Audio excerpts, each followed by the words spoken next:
pleasure of having the pleasure all evening. So it's with great, great pleasure that at this moment I introduce one of the loveliest sopranos from the operatic stage, Camilla Williams.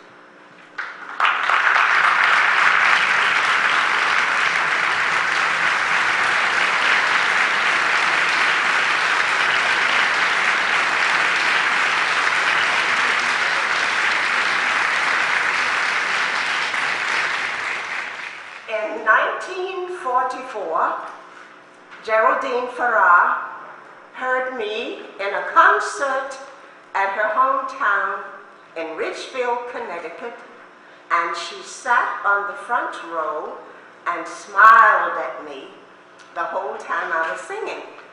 The next day, she wrote to Arthur Judson, my manager of Columbia Artists, and said, "You should give Camilla Williams every chance in opera. She has an operatic voice." Therefore, Mr. Judson couldn't believe that a great lady like Geraldine Farrar would write something about a cool little colored girl, and so he called, said, "Miss Farrar, did you write a letter about Camilla?" And she said, "Yes, I did." In the meantime, Maestro Halas had heard me sing, and he said in 1945, "When the war is over, call Camilla in for Madame Butterfly." In the meantime, Mr. Judson had Cesare Sodero to hear me, and Mr. Denise, who was a colleague of Farrar, and all of these people had me in Carnegie Hall to see what I would sound like. But Mr. Halas had great faith in me and taught me the role at his home, because I did take lessons from Sodero, but he was so expensive. And at that time, I couldn't even buy the score of Madame Butterfly.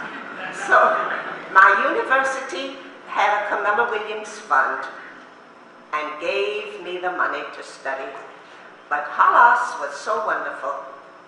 He finally taught me because Mr. Sodero went on the road with the Metropolitan Opera Tour.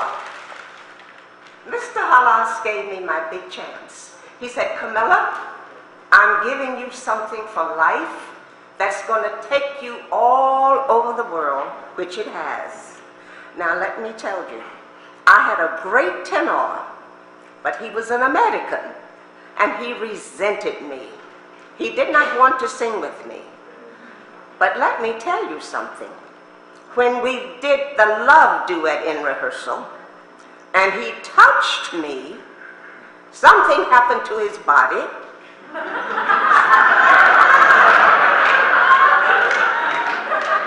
His face got so red, and he was so embarrassed. But I paid it no attention. So, the next tenor was the great Giulio Gari. Giulio knew nothing of racial prejudices. So therefore, Giulio accepted me as a human being, nothing to do with color.